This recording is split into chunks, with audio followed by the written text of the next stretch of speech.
Morning. Kind of walking on the trail here between Maidu Lake and Summit Lake, heading towards the Sisters area. One of the most cherished things on the trail is trail magic and trail angels.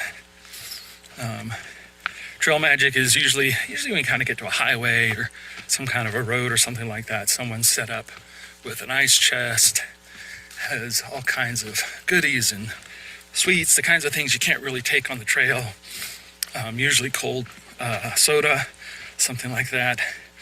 And it's just a real, after eating, whatever people are eating, oatmeal, freeze-dried meals, granola bars, various power bars and things like that. It's nice to have real food every once in a while, and certainly nice to have a cold beer or a cold soda.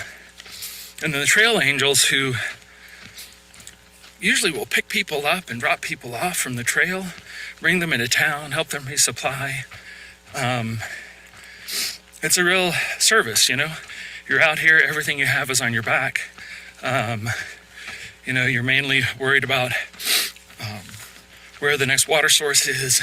Are you going to have enough food to get, how to get to the next stop? Are you going to be able to get a ride somewhere to resupply if you can't resupply things? There's all kinds of things that sort of make you vulnerable out here, to be honest. And these people who are trail angels or who trail magic are very much cherished by people on the trail. And there's a lot of appreciation and gratitude for it. So kind of going back to this idea of service, and just thinking about trail magic and food. Michelle brought a big box of cherries, a flat of cherries, and they were gone pretty quick. People just don't get something like that. And the idea of food in the desert makes me think about, the feeding of the 5,000, that story that comes up again and again, how important service is, and how, especially, in the early church, when food was still very precarious, the idea of providing food for people was a huge part of what it meant to be a part of Christian ministry, and continues to be. Service, as I said, is directed towards those who are vulnerable, directed toward those without power, versus advocacy, which is something directed toward those with power to attempt to change the system. Service is helping people whose homes have been destroyed by forest fire, helping people whose homes have been flooded, helping people whose lives have been flooded with misfortune and find themselves with needing a helping hand. And in some ways, that's all of us at some time in our lives. We are all people who serve, and we are all people who are being served. We're all people who take care of others, and we're all people who are taken care of by others. And so the idea of service that connects us to one another is that layer of relationships that forms an important part of community, whether it's the conditions, material conditions of life, or the emotional conditions of life, the spiritual conditions of life. All of these needs, desires that well up within us that are a part of service and advocacy and community. So, until I see you again, God be with you.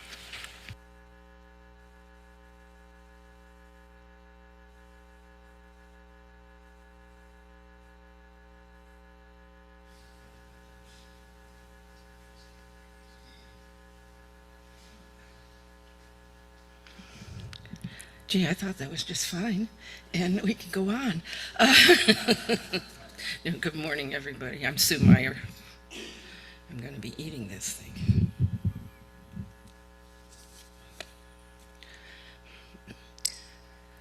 How do I serve the Lord in my life? When I volunteered to speak, I thought, well, this wouldn't be too hard. But the more I thought about it, the more humbled I became. This congregation is full of servants. I started comparing what I do to what others do, and how could I compare? I can't. God has given me many gifts. They might not be the same as yours, but they are of value. I learned that my strongest gifts are that of music and leadership.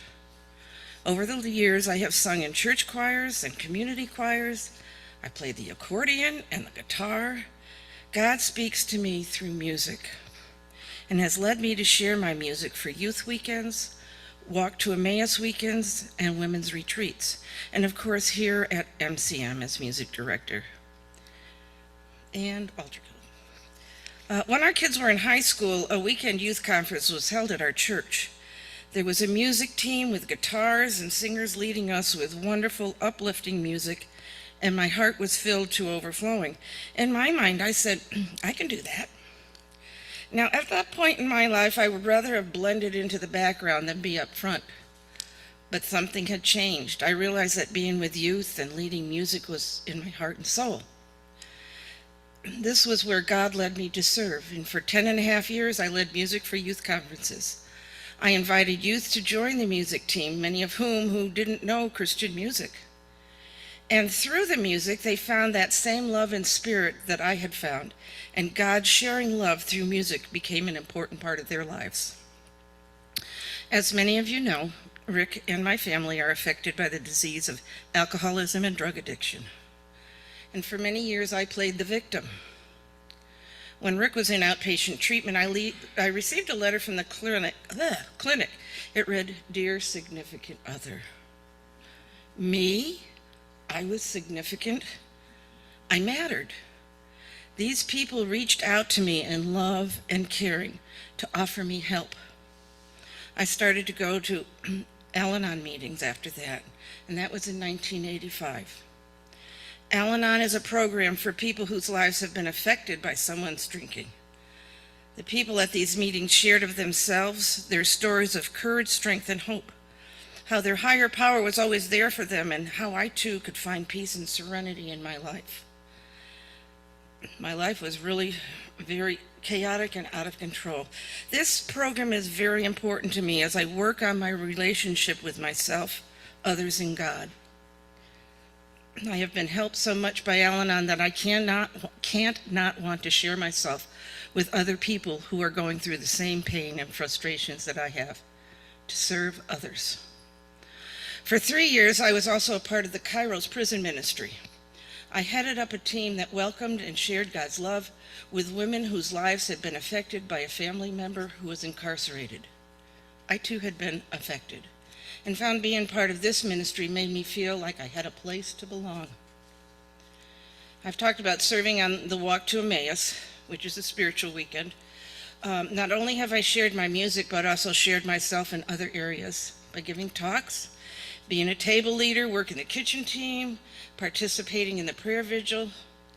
Love and caring was all shared with me on my walk. I met God for the first time when I made my walk. And this is how I feel called to serve. This fall, I will be the vice director for the Women's Emmaus Weekend, and along with Dale being the vice director for the Men's Fall Weekend. In thinking about serving, I am reminded of a song, and some of you who know me know that I have song for just about everything. It's called Magic Penny, and it goes, if I can sing this. Love is something if you give it away, give it away, give it away. Love is something if you give it away, you end up having more. It's just like a magic penny, hold it tight and you won't have any. Lend it, spend it, and you'll have so many, they'll roll all over the floor. Love is something if you give it away, you'll end up having more. We serve and share where God leads us. Share your magic pennies.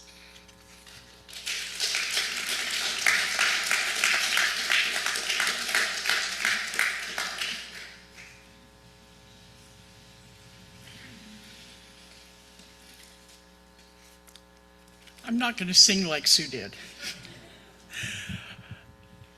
It's kind of, for me, it's where do I start with my service? I sing on the worship team. I've sang in choirs all through junior high, high school, all through my growing up years at church and at school. And for me, 8 years ago, when I had so many health issues, I had people that helped me, lots of people that helped me. And Gail and Don Anderson, Beth and Graham, that's just a few. And that led me to do what I do. I help my neighbors. I take them grocery shopping. I take them to doctor's appointments, laundromats, anywhere they want to go, I'll take them. And if any of you guys ever need help, just give me a call. If I'm free, I'll help you. And I volunteer for Saturday morning breakfast that's held here at our church. I have for about 6 years. It's something that speaks to my heart, and I think God tells me that that's something I need to do. When I started volunteering, it was only once in a while. Then it was maybe every other week. Now it's every week. On Friday nights, I go down and I chop about 30 to 50 pounds of potatoes and onions, just so we have enough food in the morning. On Saturday mornings, I usually get to the church about 6:30. We don't start serving until 8, but I get to the church at 6:30 to help the chefs with whatever needs to be done. My job at Saturday morning breakfast is to crack eggs. I sit on a stool and I crack all the eggs we use for breakfast. I wish I had kept track of all the eggs that I chopped or cracked over the 6 years. Just to give you an idea of how many eggs are cracked, over the last 5 weeks, I have cracked 263 dozen eggs. That makes 3,156 eggs. That's just in 5 weeks. So you can imagine how many eggs I've cracked over the years. I get a feeling when we're done feeding these people, I get a feeling of satisfaction that I helped those that are hungry, not just the homeless. These are food insecure people. Some of them have homes, but they don't have money for food. So I feel really good about that. And I also belong to the Odd Fellows. I don't know if any of you knows about the organization, but I've been a member of the Odd Fellows for 30 years. And we donate money, we raise money and donate money to different organizations. My lodge is in Sheridan, so we pretty much do Sheridan, Willamine, and Grand Round organizations that need help. And I learned about volunteering from my parents. My mom and dad were always there for us, but they were always there for everybody else too. My brother and I both swam competitively, so we'd go to swimming meets almost every weekend. And who was the first ones that volunteered to be officials? My mom and dad. They were always there, and they were always doing something to help. I may not have much money, but I have time. And I'm hoping that this will inspire some of you guys to come out and help for Saturday mornings. We beg for help. This is a ministry of our church. And Karen and I, we're there every week. There's 2 other people that come every week. But sometimes we don't have enough people to help. And, it might be just flipping pancakes or making pancake batter. But it really makes a difference to have enough people there to help. I believe it is so much worth it. If you can't do it, help your neighbors and friends. That will give you the satisfaction of helping people and to serve people. And also, if you can't help with Saturday morning breakfast, donations are always appreciated. But anyhow, that's how I serve, and it makes me totally feel good when I'm done. And I think you guys can all get that satisfaction too, if you just help out somebody or else at Saturday morning. Thank you.